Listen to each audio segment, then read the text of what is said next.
BTV 동진 바야키아 이홍현입니다. 안녕하세요. 영화평론가의 동진입니다. 13년 만에 돌아온 속편이죠. 블록버스터의 신, 제임스 카메론 감독의 아바타 물의 길 리뷰를 시작하겠습니다. 시사회란 지 하루도 안 지났는데요. 네. 영화를 미리 보신 평론가님께 아직 네. 보지 못한 관객의 입장에서 질문하는 형식으로 진행해 보겠습니다. 네, 이번 주에 막 뚜껑이 열려서 네. 많은 분들이 지금 이제 극장으로 지금 예매율도 현 시점에서 엄청나고요. 야, 벌써 CGV 이메일 보니까 70% 육박하더라고요. 네, 뭐 그렇지 않은 게 이상할 것 같고요. 네. 올 최고의 화제작이기도 하고 또 아바타 1편이 거둔 성공이 네, 우리나라에서는 이제 외화로 1000만을 넘은 최초 영화가 아바타거든요. 그렇죠. 전 세계적으로도 수익이 역대 지금 모든 영화를 합쳐서 1위잖아요. 거의 4조. 29억 달러? 이 정도니까. 그런 어마어마한 성공을 거둔 작품이고 또 많은 분들이 그 아바타를 처음 보았을 때의 경이로운 순간들을 기억하셔서 자, 오늘 이야기는 그런 뭐라고 할까요? 이야기의 깊숙한 곳으로 들어가긴 하되 영화의 후반부에 등장하는 스포일러의 소비에 해당하는 부분들은 이야기하지 않으려고 하고요. 그럼에도 불구하고 이 영화가 어떤 영화인지를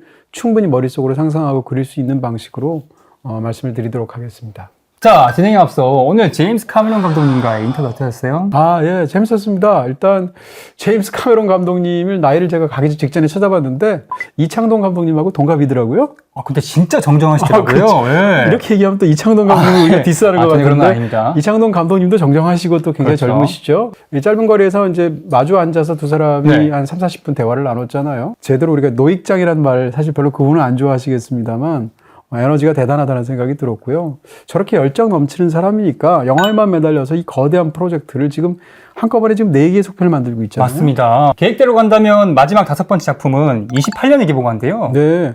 우리가 13년을 기다려온 걸 생각하면 이 4편이 그야말로 순차적으로 개봉하는 그런 스케줄인 네, 거고요. 거의 2년마다. 자, 그럼 본격적으로 질문 들어가겠습니다. 카메론 감독님이 축조한 네. 압도적인 영상미와 세계관을 볼 수 있는 1편이었는데요. 네. 지금 13년이 지났지 않습니까? 관객들의 눈높이도 많이 높아졌고. 그렇겠죠. 그리고 3D 영화라는 게 그 네. 이상이 또 있을까 싶기도 한데요. 평론가님, 새로운 세계를 네. 경험하셨나요?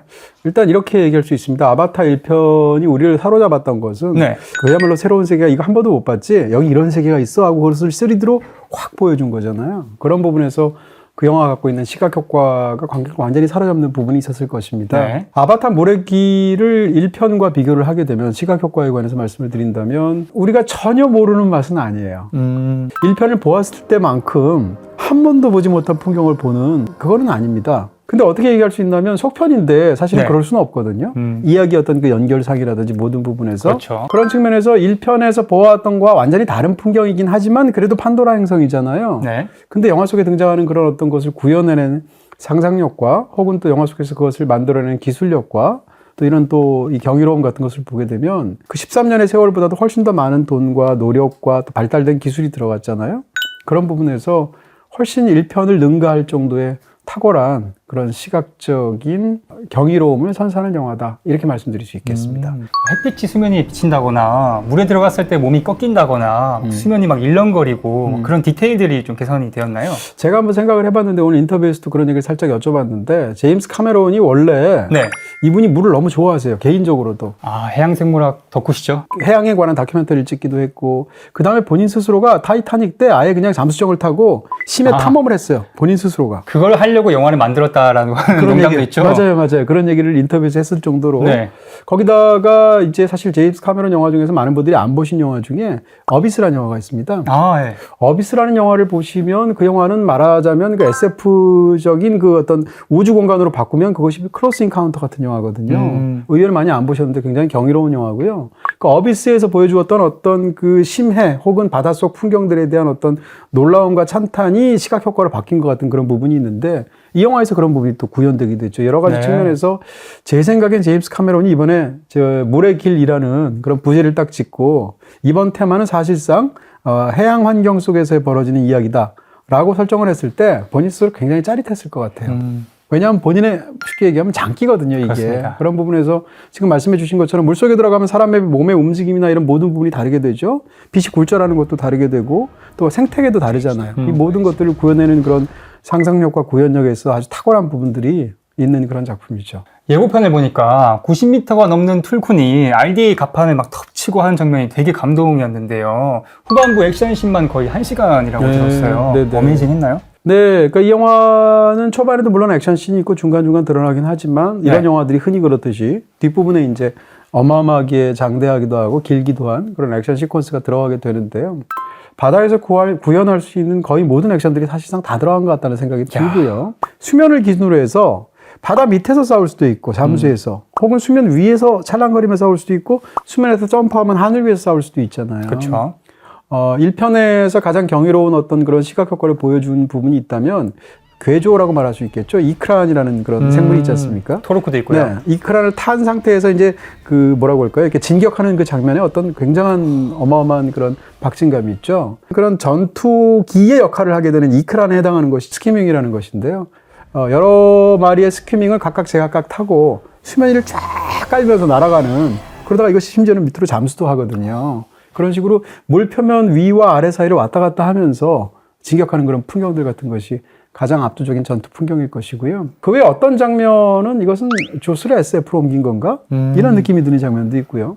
후반부의 어떤 장면은 타이타닉에서 가장 박진감 넘치는 장면을 역시 또 SF로 바꾼 것 같은 느낌도 있어요. 이런 방식으로 사실상 수면에서 구사할 수 있는 그 모든 것들을 영화 속에 다 들어가 있는 것 같은, 어비스에 등장하는 것 같은 수중에 사는 생물들을 만났을 때 어떤 경이로움 같은 것들도 포함해서 그런 측면에서 이 영화는 사실상 물에 관한 액션의 모든 것, 이렇게 말할 수 있는 측면이 있죠. 카메론 감독님이 40년 경력에 10편 남짓한 과작 감독이시더라고요. 올림픽 감독이네요. 40년 동안 10편 만들면 4년마다 한 번씩이니까. 네, 그래서 더 궁금해지는 그의 네. 필모그래피 속에서 이 작품의 위치가 어떻게 될까요? 그게 이제 재밌죠. 이게 당연히 가장 이 영화랑 관련이 있는 것은 1편이겠죠, 물론. 아바타 1편의 후편이니까. 그렇죠. 근데 저는 이 영화를 보면서 이번 그 아바타 2편이 사실상 현재까지 기준으로 본다면 제임스 카메론 영화의 어떤 시각 효과나 영화 속에 들어가는 본인들이 좋아하는 모티브의 총결산 같은 느낌이 있어요. 끝판왕. 네, 왜냐하면 에일리언에서 가장 중요한 것은 크리처를 만드는 것이지 않습니까? 그렇죠. 그리고 크리처랑 인간과의 대결이라든지 혹은 호흡이라든지 이런 것들이 중요한 거잖아요. 그런 면에서 크리처를 만들어내는 방식은 기본적으로 에일리언하고 상통하고 있고요. 수중 생태계를 그려내면서 거기에 대한 굉장히 인간이 경이로운 어떤 시선을 집어넣게 되는데 그것은 아까 말씀드린 어비스하고 비슷해요. 그 다음에 로봇도 나오잖아요. 터미네이터? 완전히 터미네이터예요. 네. 거기다가 어떤 후반부의 장면은 타이타닉을 고스란히 연상시킨다고 제가 말씀드렸죠. 침몰을 하는. 그렇죠. 그런 여러 가지 측면에서 본다면 이거 사실상 어떻게 보면 총결산하는 것 같은 그런 시각 효과와 어떤 이야기 모티브를 끌어온 작품이다 라고 그렇게 느껴지는 것이 있고요. 또 한 가지 이번에 이제 보면서 이런 액션 장면들에 대해서 제가 이제 굉장히 경탄하는 부분은 무엇인가 하면 많은 그런 블록버스터 액션 장면들이 뭔가 요란하게 안에서 펼쳐지고 엄청난데 정확히 내가 뭘 보는지 모르는 그런 장면들이 굉장히 너무 많아요. 산만해요. 그런 장면들이 굉장히 많아요. 이 영화는 영화 속에 밤 장면도 많거든요. 네. 그 다음 어두컴컴한 무슨 배 위에서 벌어지는 일도 있고 아니면 대명천지에 그냥 공중에서 벌어지는 장면도 있고 수많은 어떤 액션의 뭐 말하자면 바깥에 어떤 그런 공간적인 설정이 있는데 그 어떤 공간에서 벌어져도 무슨 액션이 어떤 동작으로 얼마만큼 지속되어서 어떤 타격을 가하고 어떻게 힘든지를 영화가 다 전달하는 느낌. 그러니까 액션이라는 것을 잘 만들기 위해서는 여러 가지가 있겠죠. 액션에 네. 대한 상상력. 네. 그 액션들을 연결시켜서 만드는 구성력 이런 거 필요하지만 저는 액션에서 전달력도 굉장히 중요하다고 생각하거든요. 전달력이 제대로 돼야 그 액션을 보는 사람들이 쾌감을 느끼겠죠. 네, 말씀 주신 것처럼 전달력은 좋았지만 이 영화의 길이가 3시간 12분이잖아요. 전작보다 26분이나 긴데 예. 꼭 이렇게 길게 할 필요가 있었을까요? 뭐 타이타닉 때 3시간 14분을 2시간 74분이라고 했다고 그랬잖아요. 네. 제가. 마찬가지로 이 영화도 틀리죠. 2시간 72분이라고 말할 수 있을 것 같은데요. 일단 영화를 보면 글쎄요. 일단 저는 지루함이 전혀 없었고요. 네. 이 영화는 사실은 액션 못지않게 드라마에 굉장히 많은 공을 들였고 특히 영화의 한 중반부까지는 뭐라고 할까요? 이 주인공인 제이크 가족이 새로운 환경 속에 들어가서 그 안에서 겪는 갈등과 그 안에서 뭐 가족 간의 위기와 이런 것들을 집중적으로 묘사를 하고 있기 때문에 상대적으로 빨리 대형 액션씬을 보고 싶다라고 생각하는 사람들은 그 부분을 지루하게 느낄 수도 있겠죠. 그렇지만 이 영화는 액션을 위해서 드라마가 그냥 기능적으로 봉사하는 영화가 아니거든요. 이 드라마에 대한 이 뭐라고 할까요? 굉장히 간결하고 단조로운 것처럼 보이지만 확고한 그런 어떤 그 플롯을 갖고 있고 확고한 리듬을 갖고 있는 그 드라마를 끌고 가는 것 자체가 영화에서 굉장히 중요한 목적이기 때문에 저는 그 장면들을 보거나 후반부를 보거나 어떤 부분에서도 개인적으로는 지루함을 느끼지 않았습니다. 어쨌건 최근 들어서 이제 블록버스터가 점점 길어지는 그런 느낌들이 있죠. 네, 뭐 엔드게임만 봐도 초반 드라마 길고 뒤에 네. 액션씬 길고 비슷한 그렇죠. 것 같아요. 그래서 저희가 한번 분석을 해드린 적도 있는데 네. 왜 러닝타임이 길어지는지에 대해서 저는 뭐 그 유사한 관람료를 내고 들어가서 2시간 묵고 3시간 보면 좋지 않나? 소위 게이득이죠? 네, 그런 생각이 들기도 하고요. 무엇보다도 이 영화는 어떤 부분들에서 영화에 대해서 부분적으로 이렇게 반대를 하거나 혹은 이런 점은 좀 너무했다, 뭐 늘어진다 이런 식으로 사람에 따라서 말할 수 있잖아요. 네. 그럼에도 불구하고 이 영화가 보여준 어떤 경이로운 스펙터클한 순간들에 대해서는 아무도 이의를 달기 어려울 것 같고요. 영화라는 매체 자체가 애초에 기차가 들어오는 스펙터클로 시작했단 말이에요. 그랬을 때 어떻게 생각하면 가장 대중적이고 가장 화려한 스펙터클. 그 스펙터클은 액션일 수도 있겠지만 이 영화의 진짜 스펙터클은 판도라라는 거대한, 당연히 상상해 본 적도 없고 왜냐면 그쪽에서 만든 세계니까. 네. 근데 그 세계가 정말 있는 것처럼 그 속에서 그 세계의 해양 생태계를 보면서 거기서 벌어지는 수많은 어떤 액션들을 어떻게 생각하면 마치 내셔널 지오그래픽 속에 액션 영화가 들어가서 네. SF적으로 버무려진 것 같은 그런 볼거리를 보는 거죠. 체험하는 영화죠? 하나의 완전히 새로운 세계를 그냥 크리처만 만드는 것이 아니라 언어까지 다 만들게 되고, 이 영화 속에서는 바다 부족이 등장하니까 똑같은 나비어를 심지어는 언어적으로 만들었잖아요. 1편에서. 나비어의 방언을 사용해요. 왜냐하면 부족이 서로 다르니까. 이럴 정도로 한 세계를 언어로 채우죠. 디테일이요. 수많은 생태계를 만들어서 넣죠. 그 안에 드라마를 집어넣죠. 지구인과의 관계를 넣죠. 이렇게 되니까 정말로 이런 웅대한 비전으로 하나의 세계를 만든다는 데서 창작자는 얼마나 큰 부담감을 느끼면서 다른 한편 얼마나 큰 성취감을 느낄까를 생각하면 굉장히 놀라운 순간이죠. 네. 제임스 카메론 감독, 제임스 카메론 각본의 아바타 무리들이죠. 과작이 될 수밖에 없어요. 각본까지 다 써야 되니까. 네, 1편은 사실 제이크와 네이트리의 멜로저 코드가 강했잖아요. 그렇죠. 2편은 어떻게 되나요? 그러니까 이제 2편까지 보게 되면 이 영화가 사실상 물론 이제 SF라는 훨씬 더 명확한 장르가 있지만 그 안에서 세부의 모습을 보면 이야기의 그 물꼬가 상당히 다른 쪽으로 바뀌었구나 하는 생각을 하게 됩니다. 말씀하신 대로 1편이 만약에 멜로적인 코드가 굉장히 강했다면 2편은 두 사람이 시작하자마자 영화에서 아이를 낳아요. 네, 임신 첫 아이를. 가고. 네. 첫 아이를 낳고 아들을 낳게 되고 그래서 마치 라이언 킹처럼 이 가난하게 이렇게 들어올리는 장면으로 사실상 시작하고, 그리고 나서 둘째 아이는 입양을 해요. 입양을 하게 되는데 그 아이가 누군가 하면 키리? 그레이스 박사 있지 않습니까? 네. 그러니까 그레이스 박사의 아바타가 낳은 딸이란 말이에요. 근데 그 아바타가 죽잖아요. 그러니까 그 그레이스 박사의 낳은 그 딸을 입양을 하는 겁니다. 그래서 입양된 딸이 되는 거고요. 그리고 이제 다시 또 두 사이에서 친딸을 낳고 이런 네. 식으로 해서 사실상 뭐라고 할까요? 직접 두 사람이 낳게 된 이남 일녀가 있고 입양한 딸이 있죠. 그리고 또 한 명이 있는데 지구에 돌아가지 못한 아기가 있는데, 왜냐하면 아기는 오랜 그 비행을 감내할 수가 없기 때문에 그 사실상 아들처럼 키운단 말이에요. 얘는 지구인이죠. 이 영화에서 가장 많이 반복되는 것은 제이크의 가족은 하나다. 그러니까 제이크 설리의 가족은 하나다라는 말이 계속 반복되는 영화는 가족 드라마일 수밖에 없겠죠. 이런 부분에서 이 영화는 이 가족이 세상과 어떻게 위기 속에서 싸워나가거나 타협하거나 그 속에서 어떻게 연결되면서 그들의 가족애를 북돋고 위기를 타개해 나가는가, 이런 걸 다루는 영화란 말이에요. 그런 측면에서 장르적인 큰 변환이다 이렇게 말할 수 있을 것 같고요. 또 한 가지는 10대 영화적인 특징이 영화 속에 들어간 거죠. 10대 영화적인 특징의 가장 큰 것 중에 하나는 첫사랑이라는 테마가 있을 것이고요. 네. 그 다음 10대 영화로서는 또 가장 많이 사람들이 집어넣는 설정 중에 하나는 전학을 보통 가는 거예요. 그 새로운 환경에 전학을 가면 어떤 일이 벌어지겠습니까? 멀리서 온 외지의 아이들에 대해서 아이들이 왕따 시키잖아요. 다르다는 이유로. 텃세를. 사투리가 다르다거나 모양이 다르다거나 혹은 경우에 따라서는 장애가 있으면 그 장애하는 것을, 장애적인 요소에 대해서 집중적으로 아이들이 놀리는 그런 못된 것들을 보여주잖아요. 근데 그리고 또 10대 입장에서는 이사를 가거나 전학을 가게 되면 새 학교에서 겪는 부적응이 있지 않습니까? 사실상 그거예요. 이 영화에 등장하는 1편에는 열대우림이 등장했고 열대우림 속에서 나비족 중에서도 숲부족이 있는 거예요. 숲에서 살아가는. 그 숲부족 중에서 이 주인공들이 얘기가 펼쳐졌던 거죠. 근데 이들 사이에서 어떤 문제가 생겨서 이 주인공 가족만 따로 그 부족에서 떨어져 나와서 바다 부족 쪽으로 가게 됩니다. 산호초 부족이라는 말을 쓰게 되는데, 그러니까 갑자기 열대우림에서 살던 아이들이 바닷가로 전학을 간 거예요, 말하자면. 근데 그쪽의 아이들은 미묘하게 색깔도 달라요. 청록색이죠. 네, 그쪽은 약간 청록색이고요. 네. 이쪽은 원래 파란색이잖아요. 피부도 다르죠. 그 다음에 어떤 문제가 생기게 되냐면 이 아이들은 다 혼혈이잖아요. 네. 네이트리는 나비족이잖아요. 제이크는 지구인인데 지구인이 만든 아바타이긴 하지만 어쨌건 정확하게 그 나비족은 아니잖아요. 그 둘 사이에서 아이들이 나오다 보니까 사실상 이 아이들은 약간 혼혈의 느낌이 있게 되는 거죠. 손가락 개수도 다르더라고요. 그렇습니다. 뭐 이미 알려져 있지만 사실은 이 나비족은 손가락이 4개거든요. 네. 근데 둘 사이에서 나는 아이들은 전부 다 손가락이 5개예요. 그러니까 사람들이 넌 손가락이 5개라고 놀리는 어떤 그런 환경 속에 들어가게 되죠. 이런 여러 가지 이유로 사실상 그들 사이에서 이제 부적응을 겪고 왕따를 겪기도 하고, 그러면서 다툼도 있고 협력도 있게 되는데 이런 것들은 어떻게 보면 이게 SF 환경 속에서 판도라 위성에서 벌어져서 그렇지 굉장히 일반적인 10대 성장 영화의 플롯이면서 모티프이죠. 20대들이 성장하면서 세대 교체도 있을 것 같은데 이 새로운 세대들은 어떤 또 개성과 특징이 있는지 궁금해요. 그렇죠. 그러니까 원래 이 아바타 시리즈 자체가 다름에 관한 이야기지 않습니까? 네. 서로 다른 존재들이 어떻게 공존할 것인가에 관한 부분이기도 하고 서로 다른 존재들이 어떻게 연결돼서 전체를 이루는가에 관한 이야기이기도 해요.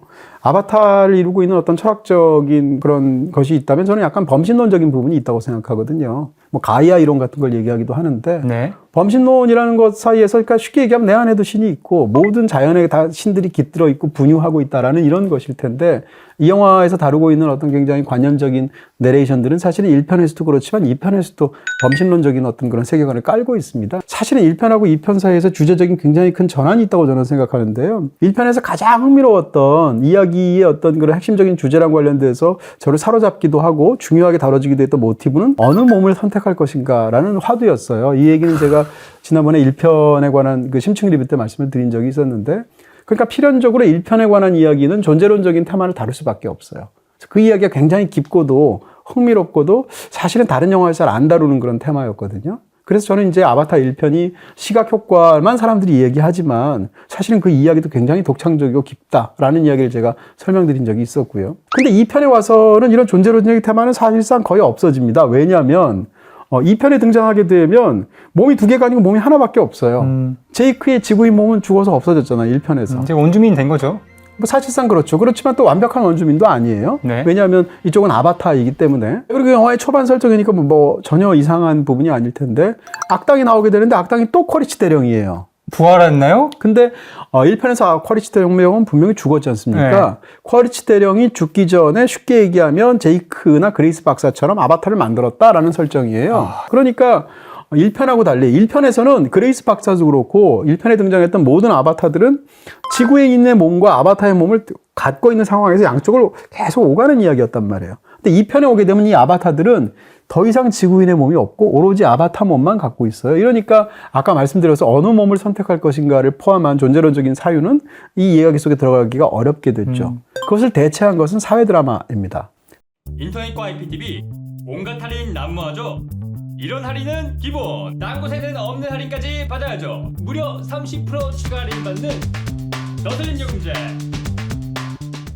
사회 중에서 가장 작은 단위는 뭐 가족이라고 말할 수 있을 것이고 크게 얘기한다면 부족과 부족과의 관계 혹은 행성과 행성과의 관계일 수도 있지 않습니까? 서로 다른 집단들 사이에서의 관계를 다루는 그 속에서의 어떤 부적응이라든지 갈등이라든지 싸움이라든지 이런 것들을 다루게 되는 사회 드라마로서의 특징이 2편에 들어서 굉장히 강해지게 된 것이죠. 바로 그렇기 때문에 아까 제가 말씀드린 설정만 들어도 이것은 어떻게 생각하면 지금 우리 현실에서 우리가 겪게 되는 사회적인 다양한 문제들이 SF적인 상황 속으로 변용되어서 들어갔구나라는 걸 상상할 수 있어요. 영화 속에서 등장하는 제이크의 아이들이 놀림받는 이유는 손가락이 5개라서 놀림받거든요. 손가락이 5개라는 것은 지구인의 관점에서 본다면 가장 평범하거나 일반적이거나 비장애인적인 특징이잖아요. 근데 그 세계에 들어가면 모두가 손가락이 다 4개이기 때문에 5개인 것이 다름 때문에 오히려 찍혀서 놀림을 받게 된단 말이죠. 그 다음에 극중에 등장하는 주요 인물 중에서 지구인이 등장한다고 그랬잖아요, 아까. 네. 그 꼬마가 있다고 그랬었지 않습니까? 그 지구에 돌아가지 못했던 그 소년의 이름이 이제 스파이더인데 스파이더가 자라게 됐는데 이 아이는 자기 몸은 완벽한 지구인임에도 불구하고 이 나비족들에 섞여서 어려서부터 살았기 때문에 자기는 그냥 나비족이라고 생각해요. 근데 몸이 아니잖아요. 그러니까 몸이 막 파란 칠도 알고 막 이런단 말이에요. 근데 이 꼬마를 친구들끼리 뭐라고 장난스럽게 놀리냐면 원숭이라고 놀린단 말이에요. 근데 1편에서 나비족을 지구인들이 멍키라고 놀렸거든요. 그러니까 이것을 뒤집은 거죠. 다시 말하면 가장 지구인적인 일반적인 특징을 갖고 있는 사람들을 일컬어서 멍키보이라고 부르고 손가락이 5개라고 놀린단 말이에요. 정상과 비정상의 경계라는 것이 사실은 얼마나 보기에 따라서 관점이 다른 것인가라는 것을 바꾸어서 영화 속에서 표현한 거라고 볼 수 있죠. 이렇게 본다면 혼혈에 관한 문제, 혹은 서로 다른 인종에 관한 문제, 혹은 장애인에 관한 문제, 혹은 외지인이나 뭐 타지인에 관한 그런 문제들까지 이 영화가 다루고 있는 사회적인 테마가 어떤 건지 자신의 영화를 통해서 굉장히 명확하게 전달받을 수 있는 부분들이 있겠죠. 야, 카메론 감독이 이번에도 국제적 경계를 초월하는 보편적인 주제를 들고 나온 거네요. 그렇습니다. 제임스 카메론은 사실은 굉장히 선구적인 측면들도 있고요. 예를 들어서 제임스 카메론이 액션 영화에서 여성 캐릭터를 어떻게 다뤄왔는가를 보면 그로부터 수십 년 후에 지금에 와서야 주류가 된 것들을 이미 수십 년 전에 이 감독은 계속 지속적으로 만들어 왔단 말이에요. 예를 들면 에일리언 시리즈에서 리플리를 생각해보면 네. 굉장히 독특하고도 선구적인 부분이 있는가 하면 반대로 또 굉장히 보수적인 측면들도 있어요. 이 영화에 등장하는 혈통에 관한 어떤 그런 테마라든지 이런 부분들은 굉장히 보수적인 어떤 부분들도 갖고 있고 다른 한편은 또 굉장히 또 보편적인 생각을 또 갖게 됩니다. 가족 드라마는 전 세계 어디에서나 통하거든요. 이런 여러 가지 측면에서 1편에 등장하는 굉장히 개인적이고 실존적이고 그럼 존재론적인 테마를 2편에 들어오면 사회 드라마적인 테마로 바꾸면서 무엇보다도 가족 드라마, 성장 드라마라면 당연히 정체성에 대한 고민 같은 게 들어가게 되잖아요. 그래서 인물들을 통해서 변형해서 이 아이들 집중적으로 묘사하는데 영화를 보면 제이크의 가족을 중심으로 이야기는 묘사가 되지만 이야기의 중심은 사실상 제이크와 네이트리보다는 차세대에 있어요. 그런 부분에서 어떻게 보면 아바타의 이야기가 완전히 새로운 쪽으로 진입하는구나라는 것을 느낄 수 있는 그런 드라마 트룩이라고 얘기할 수 있겠습니다. 5명의 아이들 하나하나의 설정도 독특하잖아요. 그렇죠. 그런 부분에서 굉장히 설정을 잘했다고 생각해요. 왜냐하면 이 아이들의 특징 자체가 아까 말씀드린 것처럼 어떻게 생각하면 서로 다른 두 종족 사이에서 태어난 아이들이라고 말할 수 있고 그 아이들의 구성 사이조차도 서로 다르잖아요. 네. 영화에서 이제 두 아들이 등장하게 되는데 첫 번째 아들은 완벽한 아들이에요. 집에서 아버지가 보기엔 굉장히 용맹스럽기도 하고 아이들도 잘 보고 뭐 등등등. 둘째도 사실은 아버지를 굉장히 좋아하고 아버지처럼 되고 싶습니다. 근데 하다 보니까 얘가 갖고 있는 어떤 그런 의욕이 자꾸 이를 그르쳐서 자기 형을 죽음 직전까지 몰아넣기도 하고 의도가 그게 아니었음에도 네. 불구하고 그래서 맨날 혼나는 거죠. 이 둘째 아들이 이 영화에 사실상 가장 중요한 인물처럼 보여요. 로아크라는 인물인데 네. 왜 영화 표현 중에 이제 블랙쉽이라는 표현이 있지 않습니까? 한 가족 중에서 형제들 중에서 유달리 상대적으로 학업 성적이나 아니면 성격이나 사고 치는 거나 이런 쪽으로 인정을 받지 못하는 그런 약간 튀는 아이가 있을 수 있잖아요. 그래서 이제 블랙쉽이라는 표현, 검은 양이라는 표현을 쓰게 되는데 주로 차남이 많이 네, 제가 차남인데 슬픕니다.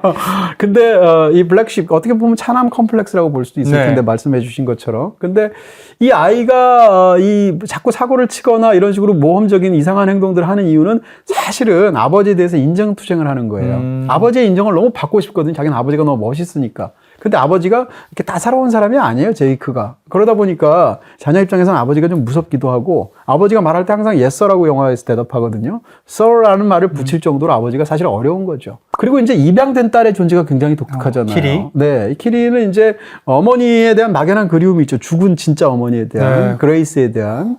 그래서 이제 그것이 이제 환상적인 부분으로 처리되는 부분도 있는데 이 아이는 또 다른 아이들하고 달리 어떤 특징을 갖고 있냐면 영적인 부분에 눈을 뜹니다. 그래서 약간 마블식으로 표현하면 스칼렛 위치 비슷하게 능력을 발휘하기도 해요. 예고편에서 그런 장면 나오더라고요. 나오죠. 예. 네. 그런 부분에서 이제 액션을 약간 좀 다양하게 변주할 때 이 인물이 굉장히 독특하고 가장 놀라운 것은 이 인물을 시건이 위브가 연기한 거죠.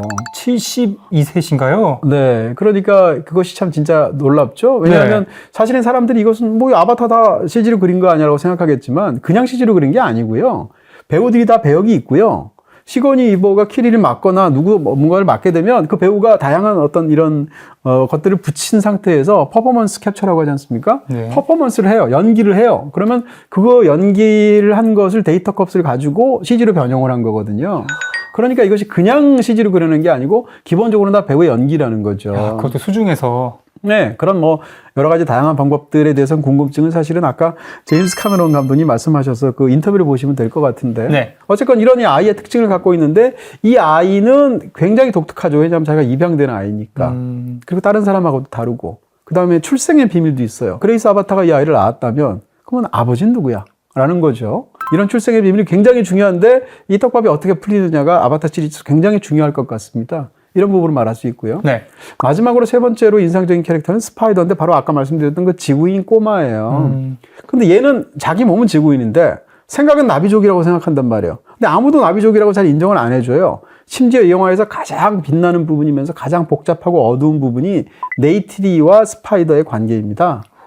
아버지인 제이크는 얘에 대해서 그렇게 생각하지 않아요. 원래 아버지는 지구인이었잖아요. 네. 근데 네이트리는 어떻게 생각하냐면 인간들 싫어하죠. 네, 네이트리는 기본적으로 그 부족 자체가 처음에는 이제 악마의 피를 이어받은 게 인간이라고 생각했었잖아요. 네. 그런 상황에서 제이크는 받아들였지만 스파이더까지 남게 되는데 스파이더가 이 진짜 나비족의 아이들하고 같이 노는 걸 보고 네이트리는 초반에 무슨 얘기를 하게 되냐면 아니 지구인이면 지구인하고 놀 일이지 왜 우리 아이들하고 노느냐라는 태도를 보이게 돼요. 근데 이 둘 관계에서 후반부에 가면 영화에서 가장 쇼킹하고 복잡하고 어둡고 어떻게 보면 가장 흥미롭게 보일 수 있는 어떤 이야기들이 풀려나가게 됩니다. 그러면서 가족영화적인 특징과 10대 영화적인 특징이 만나서 이 2편에 적어도 이 물의 길의 이야기의 특징만 보게 된다면 결과적으로 얘기하면 시작에서는 부모가 자식들을 케어하지 않겠습니까? 아이들이 막 태어나고 이랬으니까. 그렇죠. 후반부에 게 되면 두 아들과 한 딸이 서로 다른 아버지를 구하는 이야기라고 볼 수도 있어요. 서로 약간, 다른. 예, 약간 좀 추상적으로 표현하면 네. 그렇게 정확하게 지금 짚어주신 것처럼 그런 부분에서 서로 다른 아들들이 서로 다른 아버지를 구하기 위해서 어떤 선택을 하는가 등등등까지 후반부에서 굉장히 흥미롭게 풀려나가는 측면들이 있거든요. 그런 것들이 이야기에서 아주 중요하게 노려진 이야기 모티프라고 말할 수 있겠죠. 네, 전편은 자원을 위해 인간이 원주민을 침략하는 구도가 주였다면 이번에는 오마티카야족과 메트카이나족의 대립이 추가가 되는 거죠? 대립일 수도 있고 연결일 수도 있고 융합일 수도 있겠죠. 네네. 근데 그걸 이제 단순하게 말할 수는 없을 것 같고요. 1편에서는 이 모든 지구인들의 이 무시무시한 침략이 왜 일어났는가 생각하면 언옵타늄 때문이었어요. 이 위성에만 있는 광물 때문이란 말이에요. 근데 2편에 오게 되면 지구인들이 이쪽을 잔인하게 침략하는 이유가 두 가지예요. 바뀌게 되는데 또 있어요. 하나는 해양 생물 중에서 툴쿤이라는 존재가 이제 영화에서 굉장히 인상적으로 나오거든요. 고래를 닮은? 그래요. 고래를 닮았다고 볼 수 있을 텐데 그 툴쿤을 사냥하는 장면이 있는데 이게 약간 현대의 고래 사냥 같은 느낌도 있고 저는 무슨 장면이 떠오르게 됐냐면 일본에서 왜 이제 그 돌고래들을 잔인하게 이렇게 잡아서 사냥하는 어떤 그런 축제이기도 하고 사냥철이기도 하고 그래서 국제적인 지탄을 받으면서 일본에서는 이건 관습일 뿐이다 이렇게 또 맞서기도 하는 그런 굉장히 잔혹한 고래를 학살하는 그런 풍습이 있지 않습니까? 그걸 SF로 만든 게 아닌가라는 느낌이 들 정도일 텐데 어쨌건 이 영화에서 등장하는 가장 인상적인 생물은 지금 말씀하셨던 그 툴쿤이라는 고래를 닮은 그런 종족들이거든요. 근데 이 툴쿤과 관련돼서 제가 굉장히 인상적인 것은 그냥 예를 들면 자연과 인간은 이어진 존재야. 우리는 하나야. 뭐 범신론적으로 볼 수도 있고 뭐 여러 가지로 말할 수 있을 텐데 이것을 영화 미학적으로 보여준다는 거예요. 이것을 시점 셔트로 보여주는데 어떻게요? 저는 그 장면이 굉장히 감동을 받았습니다. 그래서 아까 사실은 오늘 만났던 제임스 카메론 감독님한테도 그 얘기를 물어봤는데 나비족과 툴쿤이 1대1로 서로 교류 관계를 갖고 있다는 것을 영화에서 묘사하기도 하고 심지어 1편에서도 이크란과의 관계에서 묘사를 하죠. 샤이일루죠? 네, 그렇게 약간 둘이 이렇게 결합하는 장면들을 굉장히 시각적으로 멋지게 보여주기도 하잖아요. 여기서도 그게 나오는데 둘이 서로 이제 교류를 할 때, 다시 말하면 영화에서 가장 중요한 인물이라고 말했던 로아크라는 그 차남과 그 고래를 닮은 툴쿤이라는 그 해양 생물 종족 중에서 또 파야칸이라는 개체가 있는데 이 둘 사이에서 아주 진한 우정이 묘사가 된단 말이에요. 근데 이 둘은 공통점이 있어요. 뭔가 하면 집단에서 블랙쉽이라는 거죠. 아웃사이더이고 추방된 자이고 융합되기 어려운 자라는 공통점이 있습니다. 그런 상황에서 이 주인공인 로아크 입장에서 보면 자기 형이 진짜 친형이잖아요. 근데 자기는 진짜 친형보다도 툴쿤을 형제로 생각하는 거예요. 일종의 유사 형제로서. 그래서 이 관계가 굉장히 진진하게 묘사가 되는데 둘이 우정을 처음 나누는 장면을 보면 굉장히 인상적인 게 툴쿤의 시점에서 시점 쇼트로 자기한테 말을 건네면서 우정을 표현하고 있는 상대방인 로아크를 담아내는 시점 쇼트가 등장해요. 툴쿤을 의인화한 건가요? 뭐 의인화한다는 말 자체가 인간 중심적인 거겠죠. 근데 그런 측면에서 보면 이 둘 사이에서 어떤 교감을 그런 시점 쇼트라는 영화 미학적인 방식으로 심지어는 칼라의 톤이라든지 어떤 방식이나 이런까지 다 바꿔서 묘사를 하는데 저는 그 장면이 이렇게 감동적이더라고요. 이건 영화만이 보여줄 수 있는 방법이지 뭐 이런 식으로 그런 측면에서 그 교감이 굉장히 놀라웠고요. 다시 앞에 이야기로 돌아가자면 결국 1편에서의 이 모든 일이 일어난 것은 여기 있는 언업타늄이라는 광물 때문인데 2편에 오게 되면 지금 말씀드렸던 이 툴쿤이라는 고래를 닮은 거대한 해양생물의 뇌수가 문제가 됩니다. 그 뇌수를 이용을 하게 되면 인간들이 요만큼 병 하나만 담아와도 수천만 달러가 될 정도로 굉장히 비싼 물질이 되는데 그 이유는 노화를 막는 것으로 밝혀졌기 때문이에요, 인간을. 이게 한 가지고요. 또 한 가지는 그 사이에 아바타 2로 오면서 지구가 점점 환경적인 이유나 다양한 이유로 망해가고 있는 거예요. 죽어가고 있는 거. 그런 상황에서 지구인들이 판도라 위성으로 이주를 계획하고 있는 시점이에요. 그런 측면에서 어떻게 생각하면 1편보다 훨씬 더 심각한 상황이라고 말할 수 있겠죠. 그 생물에 관련된 부분 혹은 이주 계획과 관련되어 있는 부분이 2편부터 아마 최후의 마지막 단계인 끝까지 나오게 되면 5편까지 나오잖아요. 5편까지 이야기를 강력하게 밀고 나가는 그런 어떤 기본 설정이 아니겠는가라고 추측할 수 있겠죠. 후속편의 부제들도 이미 나온 것 같더라고요. 씨앗 운반자, 툴쿤의 기수, AOR을 찾아서 3편에서 5편까지는 어떻게 기대가 많이 되시나요? 그럼요. 네, 당연히 이 시즌 끝까지 재밌게 볼 수 있을 것 같고요. 물론 네. 편차가 있을 수는 있겠습니다만 그런 부분에서 아마 3편, 4편, 5편으로 이어지는 이야기 어떻게 보면 서막 같은 이야기가 사실상 2편에 있습니다. 지금 다 완성되면 제 생각엔 1편은 약간 프롤로그처럼 보일 것 같아요. 그런 측면에서 2편의 이야기가 상대적으로 약간 밀도가 좀 낮아 보이는 부분이 있거든요. 분명히. 왜 그럴까 생각해 봤는데 3, 4, 5편을 염두에 두기 때문인 것 같아요. 그런 측면에서 2편의 이야기는 아마 3편, 4편, 5편으로 이어지는 토대를 구축하는 과정이었을 것이라고 제가 추측하게 되고요. 그럼에도 불구하고 이 호화롭고도 정말 우리가 눈으로 성찬을 즐기는 것 같은 그런 블록버스터임에도 불구하고 아쉬운 점도 분명히 있죠. 어떤 게요? 일단 1편이 저는 굉장히 뛰어난 영화 블록버스터였다고 생각하고요. 제가 그 당시에 이제 블록버스터 역사의 새 이정표 이런 표현을 쓴 적이 있는데 정말로 새 이정표가 됐고요. 그러다 보니까 사실은 뭐라고 할까요? 사람들이 기대값이 너무 높아졌기 때문에 2편에서 정말 어마어마한 것들이 나와도 뭐 1편에서 본 거의 연장선상이 아닌가라고 생각할 수 있다는 게 다시 말하면 1편이 최대의 적수인 거죠. 아바타 2는. 그게 이제 이 영화의 단점 아닌 단점이라고 말할 수 있을 것 같고요. 또 한 가지는 아까 말씀드린 것처럼 상대적으로 이게 5부까지 다 계획이 돼서 이 모든 이야기를 끌고 가다 보니까 사람들이 보통 이 영화가 이제 볼거리는 굉장히 멋진데 이야기가 좀 이렇게 얘기하는 분들이 있거든요. 그렇게 말하는 이유 중에 하나는 3, 4, 5편을 그 예정해 둔 그런 이야기 구성이기 때문에 2편만 놓고 봤을 때는 상대적으로 이야기들이 뭐라고 그럴까요? 많은 인물들 이야기를 하다만 것 같은? 그 다음에 어떤 인물들은 놀리고 있는 것 같아요. 예를 들어서 스파이더 같은 인물은 굉장히 중요하게 설정이 됐는데 네. 이 영화 속에서 스파이더는 그냥 영화의 종반부 직전까지는 그냥 항상 어정쩡한 상태에 놓여 있어요. 그러니까 이 인물을 제대로 풀어내질 못해요. 왜냐하면 풀어내면 본격적으로 이야기 속으로 아마 들어가겠죠. 그런 측면에서 상대적으로 어떤 인물들은 만들어 놓고 이렇게 방기시켜 놓는 느낌? 그런 느낌들까지 있어서 사실은 약간의 아쉬움들이 분명히 남습니다. 그리고 1편이 갖고 있는 이야기의 비범함에 비하면 상대적으로 2편형의 이야기는 좀 더 장르적으로 되었고요. 조금 더 보편적이라고 말할 수도 있겠지만 조금 더 평범해졌다고 말할 수도 평면적인. 있어요. 네, 그런 측면에서 본다면 경우에 따라서는 아쉬움을 약간 느낄 수 있는 포인트가 아니겠는가 이렇게 말할 수 있습니다. 아바타 1에서 아바타 물의 길까지 시각적으로 이렇게 발전해 오면서 그 중간에 알리타가 있었다고 들었어요. 네, 맞습니다. 사실은 거기에 크레딧에는 제작자 그리고 각본가로 제임스 카메론이 올라가 있죠. 감독 자체는 로베르트 로드리게스고요. 그 각본을 쓴 것도 역시 제임스 카메론이거든요. 그 제작도 했거든요. 네. 그러니까 그 영화를 보시면 물론 로베르트 로드리게스가 연출한 작품이지만 카메론의 색채가 굉장히 많이 들어가 있기도 하고요. 또 그 영화가 보여주는 어떤 인물의 다양한 어떤 표정과 행동과 이런 것들이 주는 짜릿한 쾌감이 있는 그 영화도 꽤 잘 만든 SF 영화입니다. 의외로 알리타 안 보신 분들 많거든요. 그 영화를 한번 보시면 직접적인 관련은 없더라도 카메론의 영화들이 시각적으로 혹은 세계를 어떻게 다루는 방식으로 진화해 왔는지를 보여주는 중간 디딤돌 같은 그런 영화라고 말할 수 있을 것 같습니다. 네, 평론가님 추천하신 알리타 배틀엔젤은 BTV 그리고 모바일 BTV에서 보실 수 있습니다. 네, 평론가님 근데 아바타 물의 길도 전 세계 최초 개봉이잖아요. 이렇게 한국에서 전 세계 최초 개봉들을 하고 있는데 네. 그 이유가 뭘까요? 이 얘기를 하려면 또 깁니다. 예. 네. 그래, 이 이야기에 관해서는 제가 다음 시간에 한번 또 기회를 잡아주시면 본격적으로 한번 왜 그런지에 대한 제 생각을 한번 풀어내드리겠습니다. 꼭 시청해 주시고요. 파이어! 키야. 결합스 때 식은 아직 안 올렸지만 이미 가족인 두 사람을 위해 결혼 전에 할인받는 새로운 결합법을 소개합니다. 예비부부도 할인받는 요즘 가족결합 월 최대 23,500원 할인에 매달 VOD 할인 쿠폰까지 요즘 가족의 요즘 결합법 SK 브로드밴드 가입은 비다샵 106 어디든 가넥스 때